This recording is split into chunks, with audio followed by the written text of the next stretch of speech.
Okay, today I'm going to talk about humility. I'll start with the verse in Hebrew, and then we'll get to the translation I have with me and other translations. We read not long ago in Numbers 12. The Torah says, "Now the man Moses was very meek, above all the men which were upon the face of the earth." That is a very poor translation. As you may know if you've heard me before about the problems of language, meek is hardly the right word.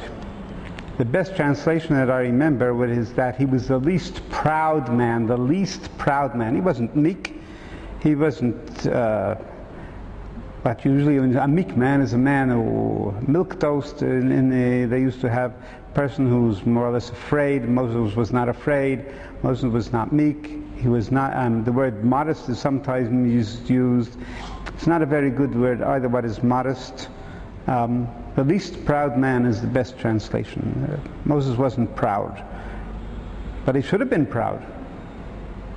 He first of all, he's the one who brought the Torah to the world. He should be very proud. And he's the leader of the people.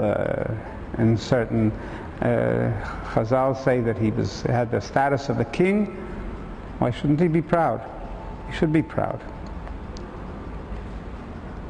And here it says in the Torah that he's the least proud man that was, which was on the face of the earth.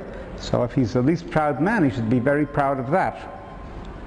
So what do we mean when we say he's the least proud man? He's least proud of what? He's the least proud of his achievements.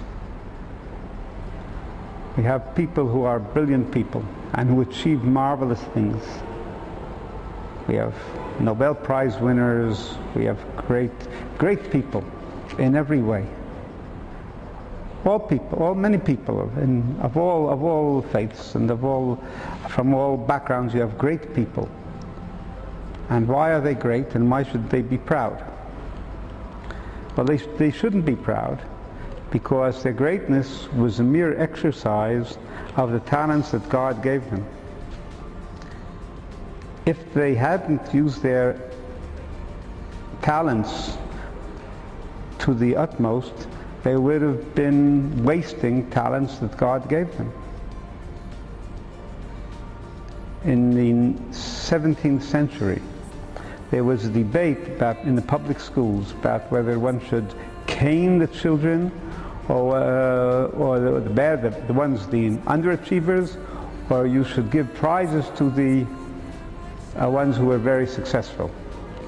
And Samuel Johnson said, no, you should not give prizes to the very successful ones, because they're only doing their duty. God gave them talents and ability, and if they use it to the utmost, that's what they should be doing. For doing your job, you don't get a prize.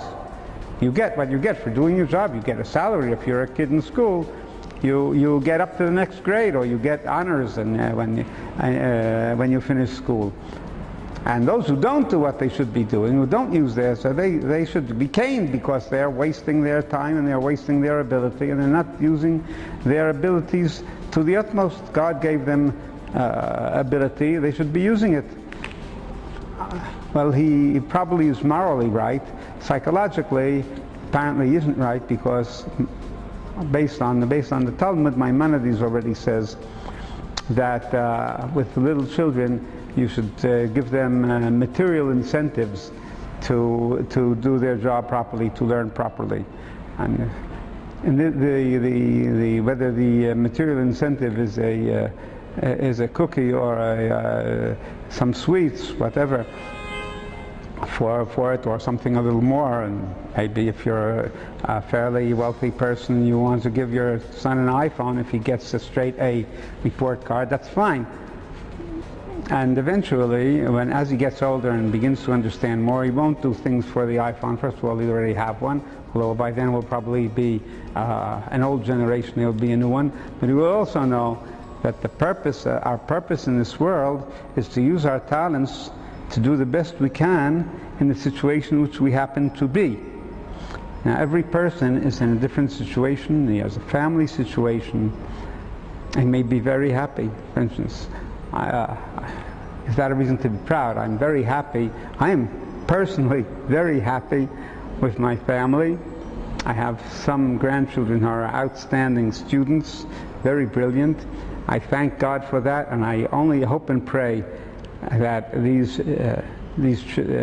children will not waste their talents. These children will be using their talents to the utmost, and their intelligence won't take them astray from the way God opens for them to do the best in this world. For doing the best in this world, we should be thankful, and we should have a lot of humility that God gave us the opportunity to do good in this world and to bring people closer to using their full potential, and to give people the opportunity and the understanding that they should be thankful to God for giving them the talents and the opportunity.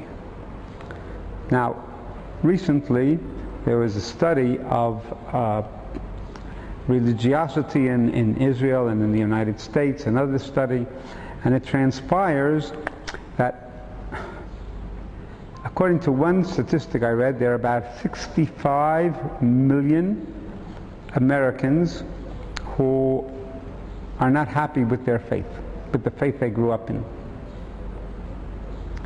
65 million people who are anxious and willing and open to hear the message that you people have, that you people know. 65 million in the States. How many in Europe? Who knows?